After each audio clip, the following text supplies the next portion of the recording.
Usually when you see especially bad games from umpires, there's going to be one team who ends up getting extremely frustrated. As while tension can certainly build for each, there almost always is a point where something gives and a certain player or coach gets ejected, and from here tensions will largely settle down. But there are rare cases where an umpire performs so poorly that both teams end up getting outwardly frustrated with them in the same contest. And that's exactly what we saw yesterday with Andy Fletcher behind the plate in a game between the Mariners and Nationals. Before we get to our first major explosion, let's explore the bad calls that he had made leading up to that point. First, calling this pitch away to Randy Arozarena a strike in the bottom of the first, before doing the same to Luis Garcia Jr. at the top of the second.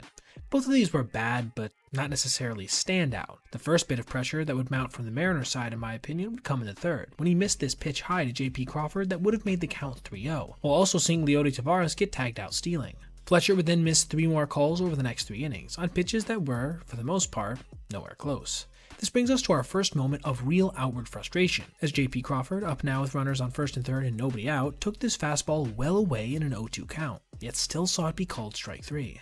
This infuriated the lefty, kicking off a passionate outburst that resulted in his ejection, while simultaneously registering one of the more fiery exchanges we've seen yet this season. And this call would certainly prove consequential, as the Mariners would go on to leave both runners on without being able to score. It was literally in the bottom of the following inning that things started to get heated for the Nationals as well, as on the second pitch of Jorge Lopez's appearance, he would dot a fastball high and inside, only to see it be called a ball. The hitter, Miles Mastroboni, would end up taking a walk before Rowdy Tellez would come to the plate, taking an even more clear strike over the inner half for yet another ball. This caused Lopez to start jawing at Fletcher, angering the home plate umpire so much so that he started trying to head out to the mound to yell at the reliever, only being settled down somewhat after catcher Keibert Ruiz got in front of him. After things settled down a little bit, Tellez would dig back in before taking essentially the exact same pitch in the same spot for a strike. This irritated Rowdy, who more than likely was griping about the lack of consistency for the strike zone, which is many times what hitters dislike. They just want to know what the zone is that night so they can adjust accordingly, and if it changes constantly, that's highly frustrating. From here, the Mariners would go on to tie the contest on some clutch hitting, with Ben Williamson coming through with a 2-out game-tying knock.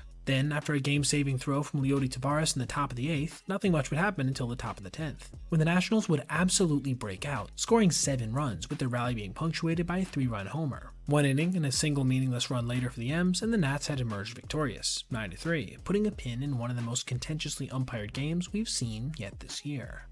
Now, thank you so much for watching, and please remember that if you ever see anything you'd like to see detailed in the Made the Cut video, whether that be a specific play, player, or narrative surrounding a team or something, feel free to reach out to my email, basebpoet@gmail.com, and if I do end up using your idea, I'll of course give you a shout out. Thank you so much once again, and I'll see you in the next one.